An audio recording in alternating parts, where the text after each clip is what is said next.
जयराम जी की दोस्तों, एक गांव में एक गरीब किसान रहता था जिसके पास अपनी खुद की खेती भी नहीं थी।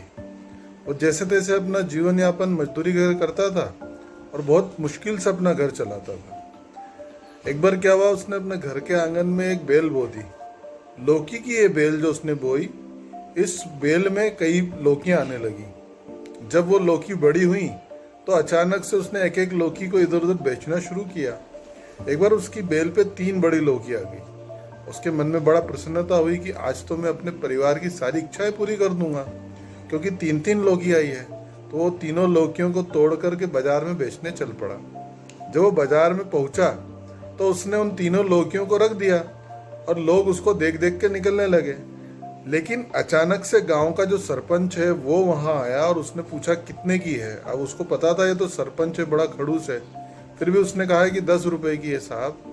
तो उसने कहा कि 10 रुपए की, चलो ठीक है, लाओ दो। एक उसने उठा ली बड़ी सी लौकी और कहा कि पैसे ले लेना बाद में। अब उसे पता था ये बाद में पैसे देने वाला नहीं है, लेकिन उसने कहा कि चलो ठीक है, जाने दो एक लौकी। थोड़ी सी देर बाद जो एक थाना था, पुलिस थाना, उस पुलिस थाने का एक बड़ा मुंशी आया और उसने पूछा कितने की लौकी थी। अब और घबरा गया। उसे पता था कि जब एक एक तो लौकी मुखिया ले गया है, दूसरी ये मुंशी ले जाएगा, तो मैं क्या करूंगा। लेकिन उसने भी एक लौकी उठाई और कहा कि लेते रहना पैसे। अब एक ने कहा कि ले लेना, एक ने कहा लेते रहना, और एक लौकी बची। उसने कहा कि अगर ये लौकी बिक गई तो मैं अपने बच्चों के मनपसंद खिलौने और दूसरे सामान लेके घर जाऊंगा। कुछ देर वो बैठा रहा और उसके बाद उस थाने का थानेदार भी आ गया। अभी मुंशी आया था, अब थानेदार आ गया। उसको तो बहुत डर लगा। उसने कहा कि जब ऑलरेडी 2 लौकी जा चुकी है तो ये भी चली जाएगी। तो उसने थानेदार से कहा कि हाँ साहब। थानेदार ने कहा कैसी थी लौकी। तो बड़ा घबरा गया। उसने कहा साहब 2 तो चले गई, आप भी ले जाइए। कैसे चले गई? तो उसने कहा कि अरे साहब क्या बताऊं।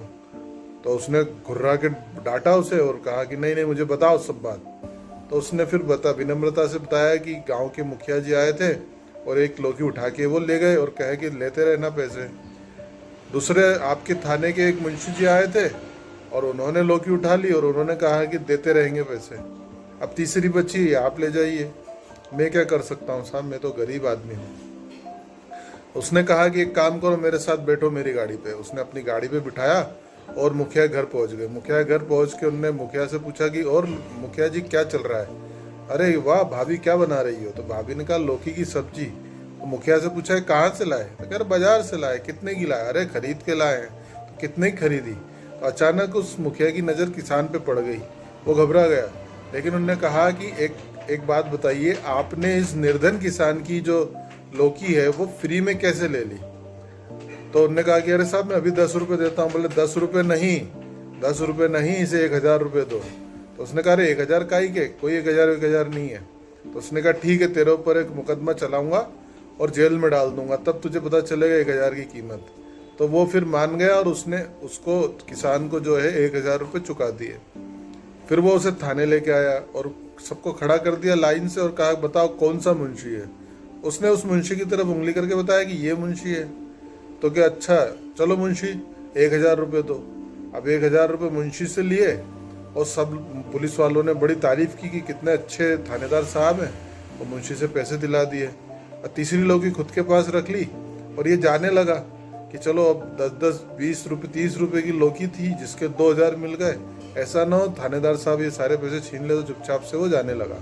तभी थानेदार घुर्राया और उसको डांट के बुलाया, इधर आओ। देखते नहीं मैं खड़ा हूँ और तुम भाग रहे हो? उन्होंने कहा नहीं साहब मैं तो जा रहा था, बताएं आप क्या सेवा करूं आपकी। और दोनों हाथों में पैसे लेके 2000 और खड़ा हो गया कि लीजिए थानेदार साहब, आपने ये मेरी कमाई करवाई है, आप रख लीजिए। तो थानेदार ने अपनी जेब से बटुआ निकाला और बटुए से 1000 रुपये निकाले और उसे दे दिए कि देखो ये जो लौकी है इसकी कीमत जो है 1000 रुपये एक लौकी की तुम्हें मिल रही है। आराम से अपना जीवन व्यतीत करो, खूब सुख समृद्धि से रहो और छोटी मोटी ज़मीन खरीद के अपना जीवन यापन अच्छे से करो। और इस प्रकार से थानेदार साहब ने उस किसान की बहुत अच्छी मदद की और उस किसान का जीवन जो है उन्नति की ओर अग्रसर हो गया। कैसी लगी कहानी ज़रूर बताइए, लाइक कीजिए, कमेंट कीजिए और शेयर कीजिए। जय हिंद, जय जय श्री राम।